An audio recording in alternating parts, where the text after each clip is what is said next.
Good morning mga beshi! Ipapakilala ko kayo sa aking girlfriend. Meet Pipay. May eyes yung mata niya, yung isa blue, yung isa is brown. May share na ba ako sa iyo mga besh? Kasi for the past few days, I've been sad. Nabenta ko kasi yung DJI Mavic Pro Platinum ko eh. So, paano mo rin yung mga rides natin? Wala na tayong lipad. Puro gagawin na lang. Wala tayong aerial, di ba? Paano natin ma-share yung ganda ng pupuntahan natin? Yung mga ganda ng lugar, yung mga different perspective of aerial videography. Ay!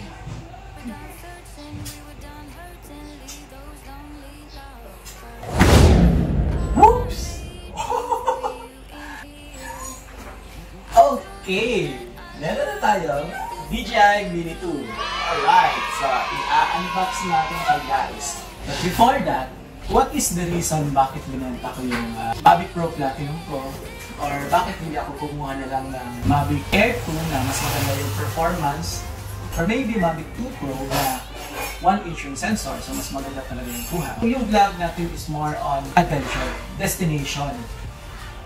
Nagbumotor tayo, minsan itong malaki dinadala natin, minsan yung ADV 150 yung dinadala natin, which is the smaller one. So what I need is, for example, if I go on trip, kasi plan ko, kasi I have to continue my Philippine loop. So what if continuous yung travel for one day, so maraming spot na kailangan kukunan and kailangan mag-charge. Ang maganda kasi nitong Mini 2 is the portability. Although, sabihin natin hindi siya ganun ka-stable on highway compare with the bigger one. Plan ko naman hindi na ako nilipad talaga ng ganun kataas o ganun kalayo. Sort of selfie drone, masishare mo yung different perspectives and ibang angle sa travel natin. Kaya ito, kinuha ko. At saka yung charging capability. Kasi ito, charging through USB lang kasi. The problem with my previous Mavic Pro is that kailangan ko siyang i-charge na kailangan talaga yung car charger. Eh sometimes ito, wala itong car charger, USB lang. Although yung isang motor ko meron. Yun yung problema ko rin. And another thing talaga is the smallest form factor nito. So kahit more combo na siya, FMC na siya, pero maliit pa rin siya. FMC na rin kinuha natin since magta-travel tayo, kailangan talaga natin ng maraming battery. Mag-unbox na tayo ngayon. So yan. Kung meron kayong guys na pang-unbox, ito yung pang-unbox ko. Minana ko pa ito sa kaluluan ko. Okay? Alright! Unbox na natin. Alright. Alright. Parang nangihirap ata mag-unbox nito. Oh no! Alright guys. Parang pinapahirap at pinagsarili ko ah. Alright.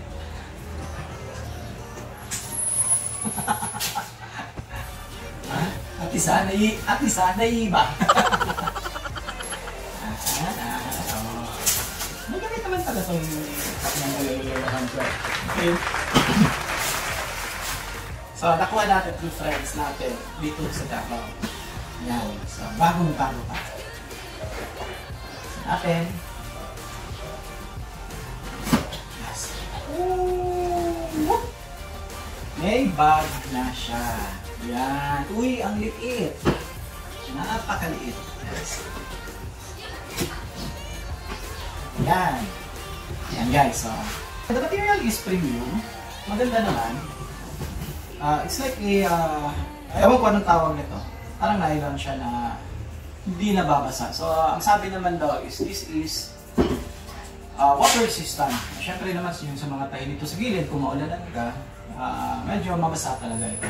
But somehow, yung mga tipong babasa ka lang, yung biglaang ulan, at least mamakita ng protector doon. Pero hindi siya matigas guys. Siyempre, pag maikit yan, ganun pa rin. Wala siyang ganong protection. So maybe soon we'll buy the DJI Tech or yung the Sunny Life na casing. So buksan na natin guys. So yung zipper niya is double zipper. Maganda yung zipper niya kasi may protection pa rin yung may weather protection pa rin yung dito. Alright, moment of truth.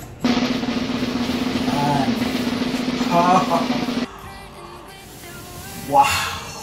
It's so small! Again, alam mo yung Mavic Pro Platinum ito, parang ganito kalaki. Tapos pag bubuksan mo siya, malaking-malaki na. Alright, so labas muna natin na. Okay, ito yung item.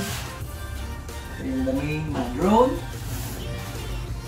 And the remote. Oh, yan. Mas malaki pa yung remote kaysa drone. So, tanggalin natin yung plastics. So, dito natin lagay. Yan guys, mas malaki pa. Pero ito yung Opusig 2.0. So, it means nandito yung source ng kanyang signal para mas malayo pa nang marating ito. I guess this is 10 kilometers. Others are claiming that nakarating sila ng 12, 14, nila tayo lilipat ng ganun. Yung controller niya guys, at least wala na dito. Nandito na yung joysticks niya. So, ikakabit natin yan. So guys, ingat kayo nito. Pag nagtatanggal kayo, especially sa damuhan, baka mahulog. Nililatan natin ito dyan. So, pag open nito, open mo muna siya. Tapos ilagay yung cellphone dito. So, pwede siyang malagyan ng tablet. May nabibiling extension para dito. Ang kaibahan niya with the controller of the Mavic Pro and the Mavic 2 Pro is yung dito is mayroong wheel pa rin for the exposure adjustment. So, ito wala siya. Ayan. So, sturdy naman siya. It looks premium. Okay, ano pang iba nandito? Well, the usual. Yan, typical, mga manuals. Okay. This one is the battery. Yan. Ayan yung battery guys. So, ang ganda, liit lang.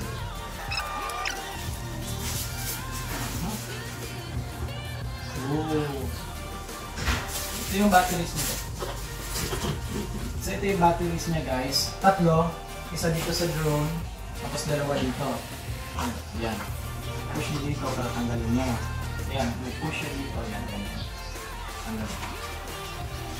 Battery. So ang pag-charge nito guys, pag nakasaksak na ito, hanapin niya muna yung sino yung pinaka mabilis ma-charge. Tapos isusunod niya yung iba. So yung last niyang i-charge yung pinakamababa. At the same time, pwede niyo itong magamit as a power bank. Ayun yung saksakan niya. Tapos dito sa loob is may mga wires siya guys. So ito yung wires para sa charger. Dito yan, partner yan dito. Tapos ito yung connector for USB-C to USB-C and USB-C to micro USB. I guess meron itong laman dito sa loob. Okay, okay. May laman na pala ito dito na pang Apple, Lightning.